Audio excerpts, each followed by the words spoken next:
Good Sunday to you. I'm Storm Team 9 Meteorologist Patrick Ellis here with your ENC Weather Update. This one's for March the 23rd, 2014. Clouds and now showers pushing through eastern Carolina as expected as the temperatures start to fall back into the 30s as we head through the overnight hours. A chilly day for your Monday.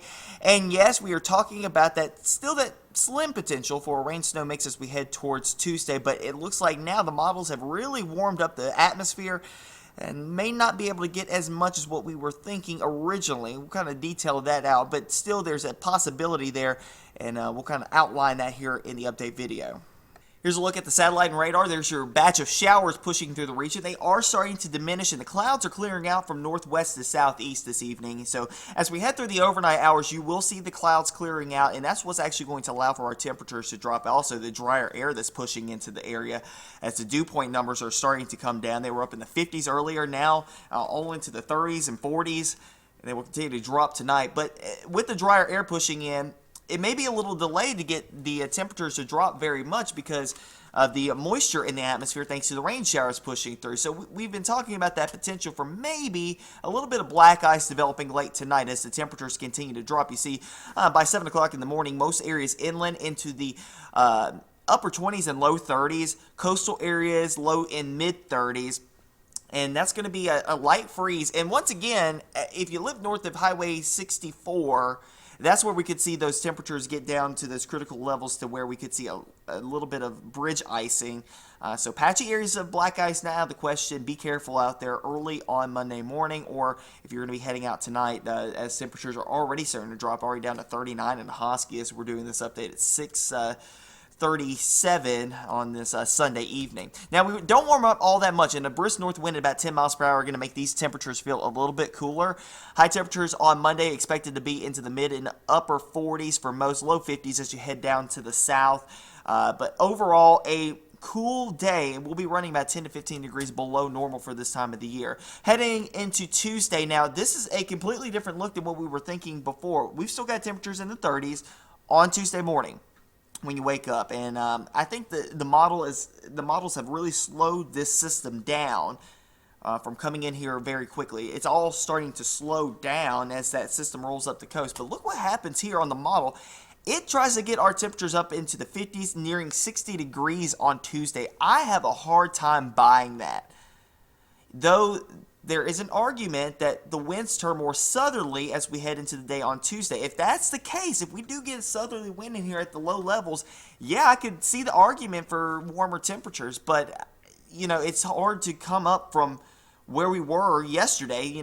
Some of the modeling had us only into the upper 30s on Tuesday, and now it's trended much warmer, 10, 15 degrees warmer. So it's hard to believe that that's what's going to happen, especially when it's been in the tank the entire week.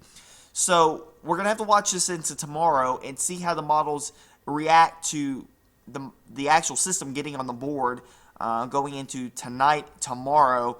And I think by tomorrow we should have a better handle on this. And like I said, it's been that same track. We haven't changed the track of the low. The cold air is in place. At least we thought it was going to be in place. So, needless to say, there's some interesting things. We still think that the warmer air is going to intrude in, and it's going to be mainly a rain event, but there will be that chance for a rain-snow mix. That track 2 is out of the question. And like I said, the precision forecast model, I think, is a darn good model, but I don't know if we will get that warm, and it doesn't get the rain showers in here. It doesn't get the clouds in here. I'm having a hard time believing this. There might be some wraparound moisture on the backside of it as it lifts out, but then the temperatures tank again on Wednesday. Now, I do believe it's doing a good job on Wednesday with temperatures only in mid-40s with mostly sunny skies as the high pressure builds back in, dropping down to about 30 on Thursday. And this is what I've kind of scaled back that rain-snow mix possibility. Now, I think that everybody does go over to a cold rain on Tuesday, but that rain-snow possibility mix is going to be on the early edge of this and possibly on the wraparound side of this. So we push that possibility up to the north a good bit by about 20, 30 miles, basically along and north of Highway 64 at this point. And everybody else is in a cold rain. So the possibility is still there. It's just that we push that all to the north. And here's our impact forecast. And we put in yellow light for tonight just for that patchy, icy bridges as the showers taper and the sky is clear. A few slick spots, but sunny and much cooler on Monday. We give it the green light, but we'll give it a yellow light on Tuesday. Brief mix possible, but mainly just a cold rain. I do want to reiterate, and we've been talking about it's going to be mainly a cold rain, but there's going to be something that may mix in there at times. But needless to say, we're backing off on the major thoughts of a rain-snow mix, especially at this point with this warmer push of air, but it's not out of the question still. All right, this is a look at the 12Z GFS run, valid for tomorrow, Monday at 2 p.m. And once again, we've been talking about that cold air injection coming southward. Here's node number 1 right in through here, and the second push of this is going to be up here to the north. And all that energy is coming eastward as we go into your day on Monday. Once again, Monday, no issues, but we'll fast forward this out towards Tuesday, and you see how the trough digs in here on Tuesday afternoon, and really on Tuesday afternoon, Tuesday evening, that's when the trough really digs in here. A lot of cold air associated with that. Big trough here with the cold air wrapping around. And that's what we're going to be watching. The models have really slowed down on the tilting of that trough. Now, we were thinking that the tilt of the trough was going to be a big pivotal thing with getting the cyclogenesis going. But I don't think the tilt's going to happen fast enough as this lifts out. But needless to say, this is still going to be a big system as it comes up here towards the north. And at this point, the low would be lifting up past the tidewater on Wednesday, Tuesday evening. And that's the look on Tuesday evening about 8 o'clock as that low starts to lift out. But still some moisture in here behind the 540 line.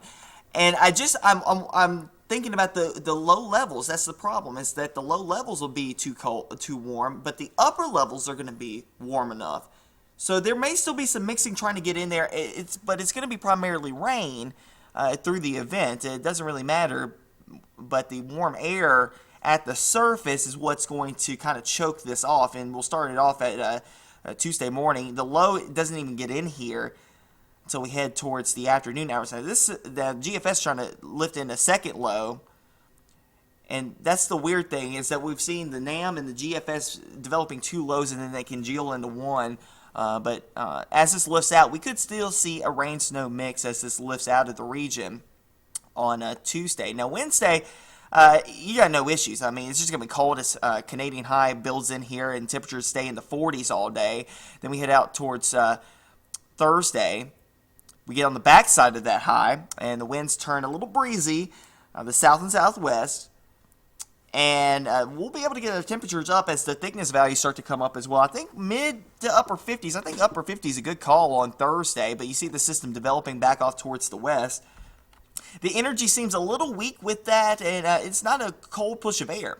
So we're not going to get any cold air coming in on the back side of that, but a little bit of energy coming off of that, off of the short wave, and that's going to kick up some showers by the time we head towards Friday. Now, GFS is keeping us fairly dry and holds back the showers until we get towards Saturday.